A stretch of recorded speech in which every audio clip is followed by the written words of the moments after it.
नमस्कार दोस्तों, welcome to मेरा फिजिक्स अकेडमी। मैं विवेक कुमार आपका स्वागत करता हूं मेरा फिजिक्स अकेडमी में। आज का टॉपिक क्लास 12 का सेकंड क्लास है electric charge and electric field लेकर मैं आया हूं। आप लोगों को मैं बताया था कि नेक्स्ट क्लासेस में इलेक्ट्रिक चार्ज के बारे में डिस्कस करने वाले हैं। आप लोग चार्ज के बारे में कुछ पढ़ के आए होंगे या पढ़े होंगे या जानते होंगे। चलिए चलते हैं 12th क्लास का first chapter electric charge and electric field का सेकेंड क्लास में इलेक्ट्रिक चार्ज। आज बात करेंगे हम लोग इलेक्ट्रिक चार्ज के बारे में, देखेंगे क्या है क्या नहीं। ओके, इलेक्ट्रिक चार्ज के बारे में आप लोग देखते होंगे। इलेक्ट्रिक चार्ज सारे पॉइंट इंपॉर्टेंट हैं। ये थोड़ा सा क्लास लंबा चलेगा, इसलिए थोड़ा सा अटेंडेंस से एक बोर्ड में कंफर्टेबल नहीं हो पाए हैं। पॉइंटेड को सारे पॉइंट को लिखना बहुत दिक्कत हो रहा था, इसलिए मैंने सोचा हूँ थोड़ा सा क्लास लंबा होंगे, बीच में मैं रिमूव भी करूँगा इसे। तो देखेंगे पार्ट 2 में इलेक्ट्रिक चार्ज। इलेक्ट्रिक चार्ज ये है क्या? एक ऐसा फंडामेंटल इंट्रिंसिक प्रॉपर्टी, मैं क्लास 12th में सारा चीज फंडामेंटल पर ही पढ़ा पाऊंगा, क्योंकि ये जो प्रॉपर्टीज है कहाँ से आया है पता नहीं। ये क्या है समझिए words. Fundamental intrinsic property due to electric force is act called electric charge. ये क्या है? देखिए 9th क्लास में ग्रेविटेशनल फोर्स आपने पढ़ा। ग्रेविटेशनल फोर्स एक ऐसा फोर्स थे जो कि एक यूनिवर्सल फोर्स है। यूनिवर्सल फोर्स ब्रह्मांड में कहीं भी ला करते थे, दो ऑब्जेक्ट के बीच में लगते थे, चाहे ऑब्जेक्ट कितना ही माइक्रो में क्यों नहीं हो, बस उसके पास मास होना चाहिए था। तो ग्रेविटेशनल फोर्स रिस्पॉन्सिबल थे मास पर, उसी प्रकार से इलेक्ट्रिक फोर्स जो है ये चार्ज के लिए रिस्पॉन्सिबल होते हैं। और इसी चार्ज के बारे में समझने वाले क्या कि ये चार्ज होता क्या है, क्यों आता है। तो इलेक्ट्रिक चार्ज एक फंडामेंटल इंट्रिंसिक प्रॉपर्टीज है उस इलेक्ट्रॉन पार्टिकल्स का, समझ में, उस पर जिसके कारण से अब उन दोनों के एक जगह बीच में रख लिया जाए। जैसे मैं स्टेप बाय स्टेप आपको समझाता हूँ कि आखिर कहाँ से ये चीज माइंड में थिंकिंग सोचेंगे, सारा चीज सोचने पड़ा है। टॉपिक को इंटरेस्टिंग बनाने के लिए देखिए मैंने पॉइंट को बाय सीधी आप लोगों को बताता चला गया। बात को गौर से समझिए। Electric charge, the fundamental intrinsic properties due to electric charge is act is called electric charge. Electric force जिसके कहां से लग रहे हैं वो इलेक्ट्रिक चार्ज के कहां से, मतलब कि एक ऐसा properties electric force is act जिसके कहां से इलेक्ट्रिक फोर्स क्या हो रहा है, लग रहे हैं। तब इलेक्ट्रिक फोर्स क्या है? इलेक्ट्रिक फोर्स क्या है? जब किसी दो चार्ज पार्टिकल्स के बीच में जो फोर्स लगते हैं उस फोर्स को बोलते हैं इलेक्ट्रिक फोर्स। तो दो चार्ज पार्टिकल, तो आगे चार्ज है क्या, कहां से है? ये एक इंटरेस्टिंग प्रॉपर्टीज है। इलेक्ट्रॉन के बीच का नेचर है उसका अपना मैग्नेटिक फील्ड होता है, जिसके कारण से वो फोर्स एक्ट करता है। Due to the magnetic field के कारण से फोर्स लगते हैं। वो नेचर क्यों इंड्यूस हुआ नहीं हुआ ये आज तक नहीं पता, इसलिए सब फंडामेंटल प्रॉपर्टीज के रूप में जाना जाता है। हाँ, तो टॉपिक था हम लोग का क्या कि देखेंगे कि अब समझिए कि इस इलेक्ट्रिक चार्ज को और एक्सप्लेन करने की कोशिश करते हैं। चलिए देखिए, हम लोग 9th क्लास में पढ़े कि मैटर कंसिस्ट होता है सर्टेन फंडामेंटल पार्टिकल से मिलकर बना होता है। आउट ऑफ देम 3 पार्टिकल्स, ऐसे अभी तक 100 से ज्यादा पार्टिकल्स की खोज हो चुके हैं एटम्स के, उसमें से 3 फंडामेंटल पार्टिकल्स हैं, इलेक्ट्रॉन, प्रोटॉन, न्यूट्रॉन। इसकी बात कर रहे हैं कि out of them 3 particles are most important, which are electrons, protons and neutrons. Okay, अब देखिए इस पार्टिकल्स का अपना मास है। Because of their masses this particles exert gravitational force. Necessary है, मास है तो ग्रेविटेशनल फोर्स लगेंगे, क्योंकि m1 m2 का भी वैल्यू है, दोनों के बीच का डिस्टेंस भी कुछ होंगे, तो दोनों के बीच ग्रेविटेशनल फोर्स लगेंगे। अच्छी बात है, ग्रेविटेशनल फोर्स लगेगा। अभी हम इलेक्ट्रिक फोर्स के बारे में देखेंगे। There masses this particles exert gravitational force on each other. चलिए हम लोग क्या जानते हैं? मास of electron, mass of proton, mass of neutron. Gravitational force का फॉर्मूला आप लोग को पता होगा, F = G m1 m2/r², जो भी आप रखते हैं। क्या देखिए, मास of electron 9.109 × 10⁻31 kg, mass of proton 1.672 × 10⁻27 kg, mass of neutron 1.674 × 10⁻27 kg। ठीक है, तो इन तीनों के मास को हम लोग गौर से देखिए, याद कर लीजिए, नहीं याद है तो मैंने यहाँ पे लिख दिया हूँ आप लोगों को। अब देखिए हम यहाँ इस तरह से कुछ केस लेकर चले, केस 1, केस 2, केस 3 ये है क्या, समझेंगे गौर से, हर एक को डिटेल्स में हम स्टडी करेंगे, 3 पार्ट्स में बांटे हैं। ये देखिए between 2 electron gravitational force, between 2 electric force. Electric force को समझाने के लिए मैं ग्रेविटेशनल फोर्स समझाना चाहूंगा आपको।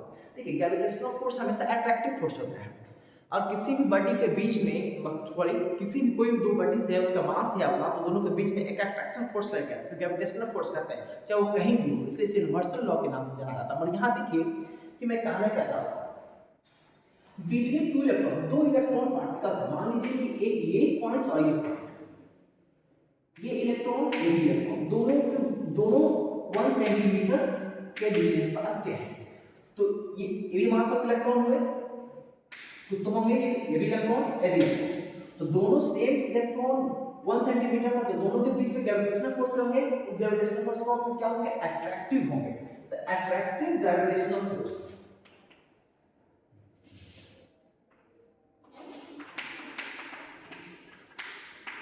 Attractive gravitational force, gravitational force जो आप निकालेंगे F equal to G m1 m2, मतलब दोनों mass of a mass a m1 m2 by r square, मतलब कि m1 भी सेम है m2 भी सेम, मतलब मास ऑफ इलेक्ट्रॉन का होल स्क्वायर अब बाय दोनों के बीच का डिस्टेंस r नॉर्मल। अगर आप इसके वैल्यू को पुट करते हैं, g का वैल्यू को पुट करते हैं 6.67 into 10 to the power minus 11 6.6 6.6 into minus 8 10 minus 31 into mass of electron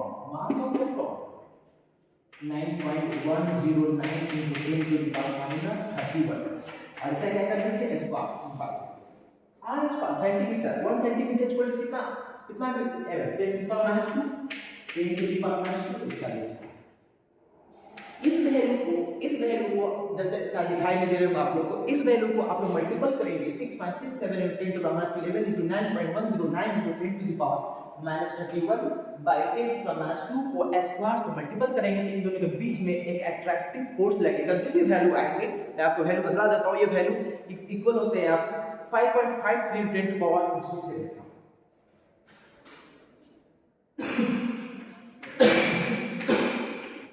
5.53 into 10 to the power minus 67 Newton का फोर्स करेंगे।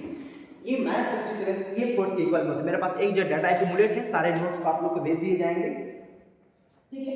तो 5.5 10 पर माइनस 67 है। उसी प्रकार से दो इलेक्ट्रॉन्स के बीच में लगने वाला, अगर हम दो प्रोटॉन ले लेते, ये भी प्रोटॉन पार्टिकल्स, ये भी proton particles separated at the distance of 1 centimetre, तो attractive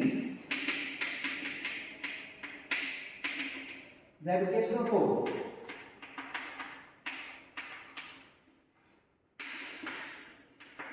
attractive gravitational force attractive नहीं होते, बस जान से मैं लिख रहा हूं कि मैं आगे देखेंगे कि है वो क्या है। अट्रैक्टिव ग्रेविटेशनल फोर्स यहां तो आप निकलेंगे वही होंगे जी मास ऑफ प्रोटॉन का होल स्क्वायर बाय डिस्टेंस का स्क्वायर। वैल्यू पुट करेंगे, आप लोग पुट करना जी का value 6.67 into 10 to the power minus 11 into mass of proton 1.672 into 10 to the power minus 27 का होल स्क्वायर बाय नहीं 1 सेंटीमीटर का पार्ट से 10 to the power minus 2 का होल। ये वैल्यू कुछ न कुछ आएंगे। इस वैल्यू का वैल्यू बता देते हैं, जब दो प्रोटॉन आपस में सेपरेटेड हो तो दोनों के बीच में जो फोर्स लगता है 1.860 into 10 to the power minus 60 Newton का फोर्स लगते हैं। ये है जब दो प्रोटॉन आपस में सेपरेटेड हो, उसके बीच में लगने वाला फोर्स। ये है जब दो इलेक्ट्रॉन आपस में सेपरेट हो 1 सेंटीमीटर के पार्ट्स, तो ये फोर्स लगेंगे। ओके, अब इसी प्रकार से एक इलेक्ट्रॉन एक प्रोटॉन को स्टे किया जाए। देखिए गौर से, ये क्या है आपके इलेक्ट्रॉन, ये क्या है आपके प्रोटॉन, इन दोनों के बीच का डिस्टेंस 1 सेंटीमीटर, ठीक है।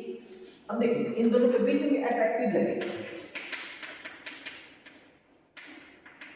Attractive gravitational force F। यहाँ क्या होंगे F equal to G mass of electron into mass of proton by R। Value put करेंगे, G का value 6.67 into 10 to the power minus 11 into mass of proton 9.109 into 10 to the power minus 31 into mass of proton 1.672 into 10 to the power minus 27 divided by 1 10 to the power minus 2 का whole square. 1 centimetre का parts है, इसे आप calculate करेंगे, निकालेंगे 1.01 into 10 to the power -63 Newton का force लगेगी जब एक न्यूट्रॉन, एक इलेक्ट्रॉन और एक प्रोटॉन को स्टे रखा जाए। अब देखिए गौर से समझिए इन तीनों के पॉइंट्स के बारे में, टॉपिक था लंबा जाएगा। मैंने कहा इलेक्ट्रिक चार्ज के बारे में समझाने के लिए मैं क्या कर रहा हूं, बिटवीन दो इलेक्ट्रॉन के लिए ग्रेविटेशनल फोर्स अट्रैक्टिव है, कुछ अमाउंट होता है, बिटवीन प्रोटॉन अट्रैक्टिव है, इतना लगता है, बिटवीन इलेक्ट्रॉन एंड प्रोटॉन के बीच ये लगता है। बट आपको पता है दो इलेक्ट्रॉन को अगर वास्तविक रूप में सेपरेट किया जाए 1 सेंटीमीटर के बीच में, तो इन दोनों के बीच में attractive force and repulsive force लगते हैं। वो क्यों? एक ऐसा नेचर इस इलेक्ट्रॉन पर और इस इलेक्ट्रॉन पर कि दोनों को सिमिलर चार्ज पार्टिकल्स को क्लोज रखा जा रहा है, तो दोनों एक दूसरे को रिपल्सिव कर रहे हैं। ये प्रॉपर्टीज देखा गया। अब देखा गया एक सिमिलर चार्ज है, इलेक्ट्रॉन सेम से पार्टिकल्स, यहाँ भी सेम प्रोटॉन, इन दोनों के बीच में ग्रेविटेशनल फोर्स अट्रैक्टिव ये लगे। बट रियल लाइफ में प्रोटॉन को रखा जाए तो इन दोनों के बीच में अनदर टाइम ग्रेविटेशनल फोर्स भी लगते हैं। अब वो फोर्स जो कि ग्रेविटेशनल फोर्स को छोड़कर दूसरी फोर्स जो है अनदर देन ग्रेविटेशनल फोर्स, वो फोर्स इलेक्ट्रिक फोर्स है। और इलेक्ट्रिक फोर्स जिस प्रॉपर्टीज के कारण से लग रहे हैं उस प्रॉपर्टीज को हम बोलते हैं इलेक्ट्रिक चार्ज, और उस अमाउंट को बोलते हैं अमाउंट ऑफ इलेक्ट्रिक चार्ज। जैसे इलेक्ट्रॉन पर आप बोलते हैं कि इलेक्ट्रॉन पर मास है, उसी प्रकार से इलेक्ट्रॉन का अपना चार्ज होगा, प्रोटॉन का अपना चार्ज होगा। ठीक है, तो इस टॉपिक से आप खास तौर से ये समझ पा रहे हैं कि दो फंडामेंटल पार्टिकल्स के बीच में ग्रेविटेशनल फोर्स तो लगेगी ही लगेगी, उनको छोड़कर कोई और अनदर फोर्सेस लग रहे हैं, उस फोर्स को हम लोग बोलते हैं इलेक्ट्रिक फोर्स, जो उसमें प्रेजेंट चार्ज के कारण से लगते हैं। ओके, ये था आपका इलेक्ट्रिक चार्ज का मेन बेसिक कॉन्सेप्ट। अब समझेंगे इसी के कारण से कहा गया हाउएवर एन इलेक्ट्रॉन, अच्छा electron is found to repel each other, but electrons दो इलेक्ट्रॉन्स थे 1 सेंटीमीटर पर, इन दोनों को क्या करना चाहिए, अट्रैक्ट करना चाहिए, ग्रेविटेशनल फोर्स करेगा, मत इसके सिवा एक दूसरे को क्या करेंगे, रिपल्सन करेंगे, ये इधर जाएगा, ये इधर जाएगा, एक दूसरे को अट्रैक्ट नहीं करेगा। तो that force which have another than gravitational force, ठीक है, is lying on the self, इसको इलेक्ट्रॉन पर लग रहे हैं, उस फोर्स को बोलेंगे इलेक्ट्रिक फोर्स बोलेंगे। ओके, और जिस प्रॉपर्टीज के कारण से लग रहे हैं उस प्रॉपर्टीज को बोलते हैं इलेक्ट्रिक चार्ज। कुछ पॉइंटेड है जैसे मास जिस प्रकार से रिस्पॉन्सिबल होते हैं ग्रेविटेशनल फोर्स के लिए, उसी प्रकार से रिस्पॉन्सिबल होते हैं चार्ज होते हैं इलेक्ट्रिक फोर्स के लिए। तो just as mass of two particles are responsible for the gravitational force, electric force is the responsible for the electric charge. The force acting between like charge is repulsive. हाँ, अब यहाँ से देखिए ये क्या है, ये ग्रेविटेशनल फोर्स है। अगर इसकी इलेक्ट्रिक फोर्स की बात कहा जाए, इन दोनों के बीच में क्या है, लाइक चार्ज, इलेक्ट्रॉन सेम से लाइक चार्ज, रिपल्सिव आई अट्रैक्टिव। इसके बीच में अगर थोड़ा सा और बहस किया जाए बिटवीन इलेक्ट्रॉन एंड प्रोटॉन के बीच में, तो ग्रेविटेशनल फोर्स अट्रैक्टिव तो है ही, as well as electric force भी अट्रैक्टिव होंगे। क्यों? क्योंकि इलेक्ट्रॉन्स पर जिस प्रकार के चार्ज होते हैं, प्रोटॉन पर जो जिस प्रकार के चार्ज होते हैं, वो उसके अपोजिट होते हैं। तो अपोजिट चार्ज एक दूसरे को क्या करते हैं, अट्रैक्ट करते हैं। इसलिए इस केसेस में, बेसिक केसेस में इलेक्ट्रिक फोर्स की अगर बात कहा जाए तो अट्रैक्टिव, रिपल्सिव एंड रिपल्सिव। अगर ग्रेविटेशनल फोर्स कहा जाए तो अट्रैक्टिव। ये थे टॉपिक्स में। ठीक है, नेक्स्ट टॉपिक में आपका है और ये अमाउंट्स ऑफ चार्ज क्या है, कैसे बांटे गए, डिस्ट्रीब्यूट कैसे गए, तो आगे आप लोगों को पता होंगे कि electric charge mainly of the two types, positive charge, negative charge. ये पॉजिटिव चार्ज, नेगेटिव चार्ज क्या होता है, कैसे फॉर्मेशंस होते हैं, इसलिए मैं आगे बढ़ नहीं रहा हूँ, टॉपिक को अपने माइंड को बस स्लो मोशन रखे हुए। देखिए पॉजिटिव चार्ज क्या होता है, न्यूट्रल बॉडी का नाम सुने आपने, हाँ न्यूट्रल बॉडी का नाम सुने हैं। न्यूट्रल बॉडी का मतलब क्या होता है कि अगर आप किसी एलिमेंट्स के बारे में पढ़ रहे हो, ऐसे तो ये इलेक्ट्रिसिटी का दुनिया है, तो हम इंसुलेटर पर बात तो करेंगे नहीं, कंडक्टर पर ही बात करेंगे। तो अगर आप एलिमेंट की बात करें जिसमें कि आसानी तरीका से कंडक्टर की बात है, इसमें आसानी तरह से इलेक्ट्रॉन मूवमेंट फ्री रहता हो, तो एक ऐसा एलिमेंट, कोई भी एलिमेंट लीजिए, जैसे मैं कॉपर, एल्यूमिनियम कुछ भी ले लीजिए, उसमें number of electron, number of proton atoms equal होते हैं, इसलिए एटम्स को चार्जलेस भी कहा जाता है। तो जब एटम चार्जलेस है, सब में number of electron, number of proton के इक्वल है, तो करंट फ्लो क्यों हो रहा है? हाँ, करंट फ्लो होने के बहुत सारे कारण हैं। कंडक्शंस के कारण से, हीट इंड्यूस होने के कारण से फिर इलेक्ट्रॉन्स हो जाते हैं, जिसके कारण से मूव करने लगते हैं।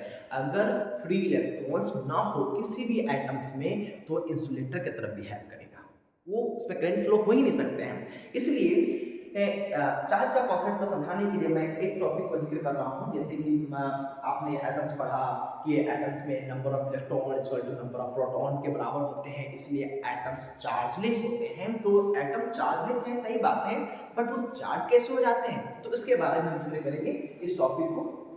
तो आई होप यहाँ तक आप लोग नोट कर लिए होंगे, एक स्क्रीनशॉट लेके और नोट कर लिए किस तरीके से, और सारा पॉइंट बाय पॉइंट लिखते चले जाए। हम आगे चलते हैं तो चार्ज के types. Okay,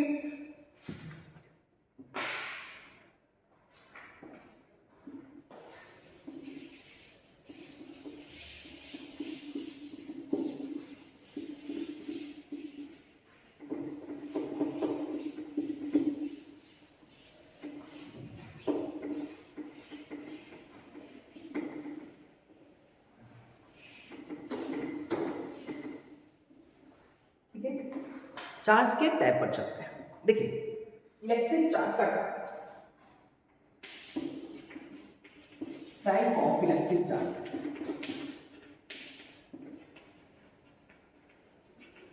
type of electric charge समझिए बॉस। इलेक्ट्रिक चार्ज का फॉर्मेशन, एक न्यूट्रल बॉडी बनाना है, स्फेरिकल बनाइए, सर्कल बनाइए, जैसे बनाइए, क्यूब बनाइए। मैंने क्या किया, दो टाइप्स बनाए, 3 पॉजिटिव, 4 पॉजिटिव, 5 पॉजिटिव मैंने दिया। ठीक है, कुछ और चौका मैं प्रयोग कर लेता हूं,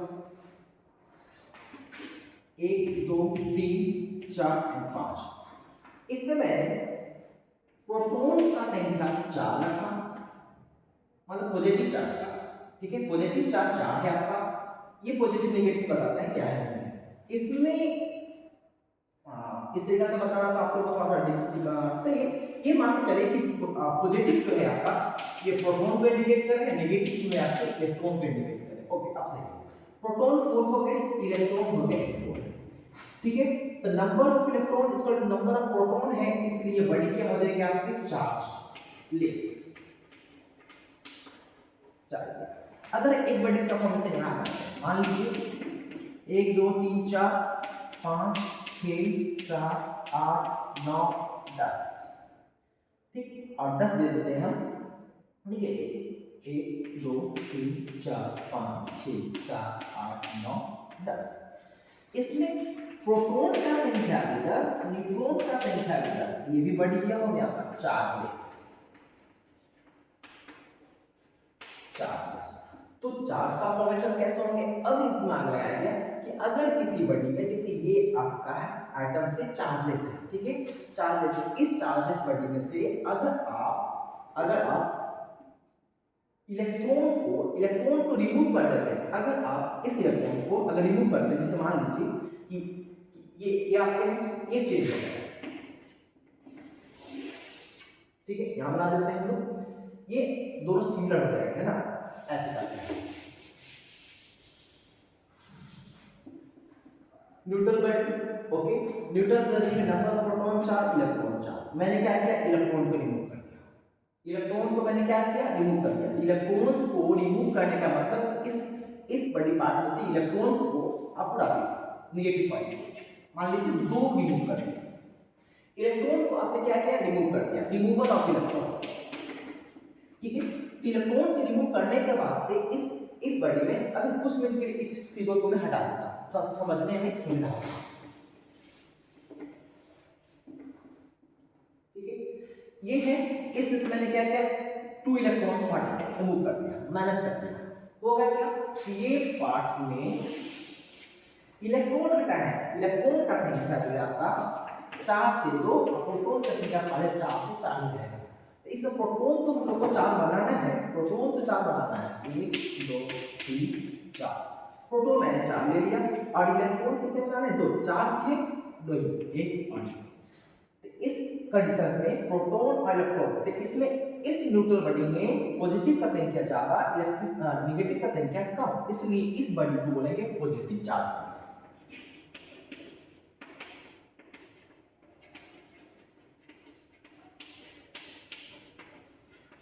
पॉजिटिव चार्ज। अगर इसी तरीका से हम लोग रिमूव ना कर ऐड करते हैं, जैसे मान लीजिए इसमें माइनस निकल कर अगर हम प्लस करते हैं, 2 इलेक्ट्रॉन एक्स्ट्रा इलेक्ट्रॉन ऐड करते हैं, प्लस 2 इलेक्ट्रॉन, तो उस समय जो बॉडी का जो फॉर्मेशन होगा उसमें क्या होगी, number of proton and number of electron, proton and neutron, 2 electron add करें। 2 इलेक्ट्रॉन ऐड करने का मतलब है कि पहले से 4 था, 2 और यहाँ पे इलेक्ट्रॉन का संख्या कितना, 6। अब प्रोटॉन का संख्या मतलब पॉजिटिव का तो हम लोग ऐड करते हैं वही रहेंगे 4, तो हम लोग को नेगेटिव बनाना है, इसमें कितना 6, 1 2 3 4 5 6 यही बना सकते हैं। अब प्रोटॉन पॉजिटिव कितना 4, 1 2 3 4। तो इस तरह से देखेंगे आप इस बॉडी में कि प्रोटॉन का संख्या 4, न्यूट्रॉन का संख्या 6, तो प्रोटॉन कितना हो गया आपका,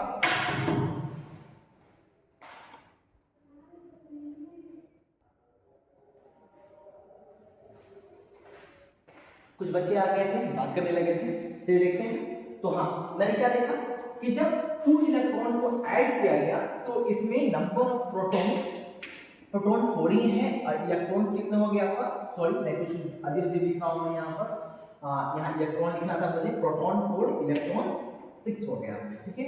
तो यहाँ देखिए नंबर ऑफ इलेक्ट्रॉन का संख्या ज्यादा है, प्रोटॉन का संख्या कम, इसलिए बॉडी को कहा जाएगा नेगेटिव चार्ज।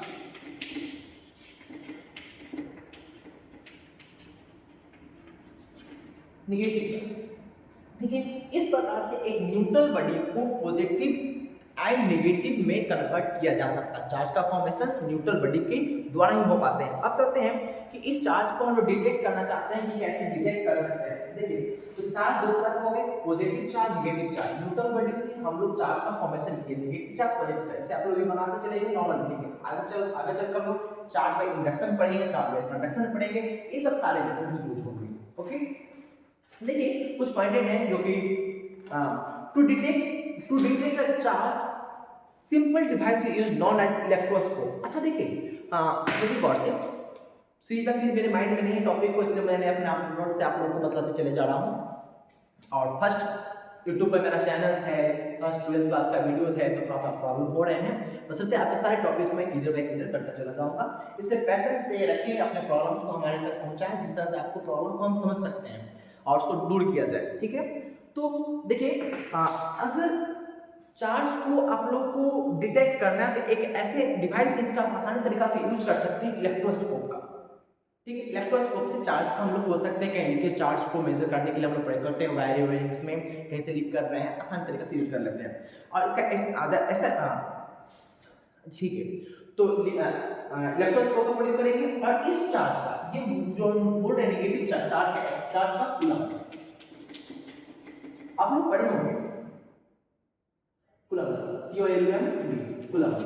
तो कूलम्स का ऐसा यूनिट है चार्ज का, जिसे हम लोग नॉर्मली तरीका से C से इंडिकेट करेंगे चार्ज, ठीक है। पॉजिटिव चार्ज कैसे यूनिट क्या होते हैं, कूलम। C से हम लोग क्या करेंगे, इसे इंडिकेट, जैसे यूनिट ऑफ क्वांटिटी चार्ज और कूलम, COULOMB लिखा हुआ है आपका, COULOMB। थोड़ा सा लैंग्वेज पता नहीं चल रहा है आपका, और नॉर्मली हम इसे क्या से इंडिकेट करेंगे, C से इंडिकेट करेंगे। ये कूलम्स लॉ ने ही चार्ज दिए थे, जब अच्छे ढंग से आप 11th क्लास में पढ़े होंगे चार्ज का फॉर्मेशंस में, उसमें कुछ मिले होंगे सुनने को, ठीक है। और ऐसे C से इंडिकेट करेंगे तो चार्ज और प्रोटॉन। अब यहाँ से आप लोग को एक हमेशा याद कर लेना पड़ेगा कि इलेक्ट्रॉन पर कितने चार्ज होते हैं, प्रोटॉन पर कितने चार्ज होते हैं, कैसे इंडिकेट किए जाते हैं। अब देखिए गौर से, जो नेगेटिव पॉजिटिव का जो कॉन्सेप्ट है ना, मैं इसी स्क्रीन बोर्ड पर बिना डिलीट किए हुए आपको समझा दूंगा।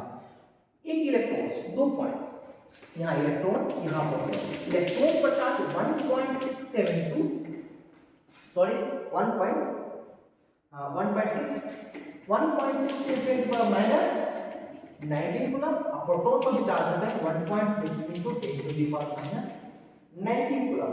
अब समझिए, मैंने दोनों पर सेम अमाउंट्स ऑफ, मैंने मैग्नीट्यूड लिखा हूं, साइन नहीं लिखा हूं। नेगेटिव साइन आप इंडिकेट द, जैसे प्रोटॉन है तो पॉजिटिव दीजिए, प्रोटॉन है तो पॉजिटिव दिया, इलेक्ट्रॉन है तो नेगेटिव दीजिए। ये क्या है, ये बात को गौर से समझिए।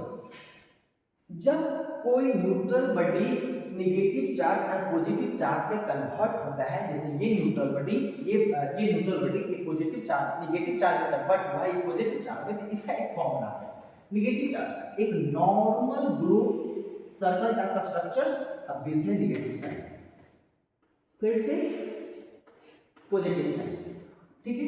अब नेगेटिव एंड पॉजिटिव का मेन क्या है, आप लोग सुने हुए किसी को, अगर आप मेरे पास कुछ अमाउंट्स पैसे हैं, अगर हम किसी पर्सन को दे रहे हैं तो मैं क्या चीज में जाऊंगा, नेगेटिव में कि पॉजिटिव में? मैं तो नेगेटिव में जाऊंगा, बट मैं किसी से कर्ज तो नहीं लिया हूं ना, ठीक है। इसलिए मैं किसी को दे रहा हूं, मेरा अपने अमाउंट्स ऑफ फील्ड हमसे खुद निकल रहे हैं, ठीक है, खुद निकल रहे हैं, तो क्या चले जाएंगे, पॉजिटिव चले जाएंगे। इस पर देखिए मैग्नेटिक फील्ड का डायरेक्शन कैसा होगा, मैग्नेटिक फील्ड के डायरेक्शन के कारण ये पॉजिटिव नेगेटिव में आप लोग से समझ पाएंगे क्या क्या बताना चाह रहा हूं मैं। पॉजिटिव चार्ज बॉडी में ये आपके एरो मास बाहर की ओर होंगे, मैग्नेटिक फील्ड का डायरेक्शन बाहर की ओर होंगे, और नेगेटिव में इन की ओर, ठीक है। इस कारण से मैं चार्ज ऑफ अमाउंट सेम होंगे, 1.6 × 10⁻19 कूलम ही होंगे, अट्रैक्टिव एंड रिपल्सिव, मतलब कि magnetic field and inward and outward positive charge में, इनवर्ड नेगेटिव चार्ज। इस कॉन्सेप्ट के थ्रू चार्ज को पॉजिटिव नेगेटिव कहा जाता है, ठीक है। अब इस सब चीज का हम लोग लाइफ में आगे यूज करते चलेंगे, जानते जाएंगे कैसे डिस्कवर हो रहे हैं, कैसे इक्विपमेंट खुदे जा रहे हैं, कैसे टॉपिक बाय टॉपिक खत्म कर रहे हैं, ठीक है। तो इन टॉपिक को पढ़ने के बाद से टॉपिक आएंगे हम लोग नेक्स्ट क्लास में पढ़ेंगे क्वांटाइजेशन ऑफ इलेक्ट्रिक चार्ज। ये थी इलेक्ट्रिक चार्ज का मेन बहस, कैसे हम न्यूट्रल बॉडी से कैसे चार्ज बॉडीज में कन्वर्ट किए, कैसे हम लोग जाने कि इलेक्ट्रिक चार्ज होता है क्या। अब इलेक्ट्रिक चार्ज को आप शॉर्ट फॉर्म में समझ सकते हैं एक्सीडेंटल डिटेल्स पढ़ने के बाद, कि दो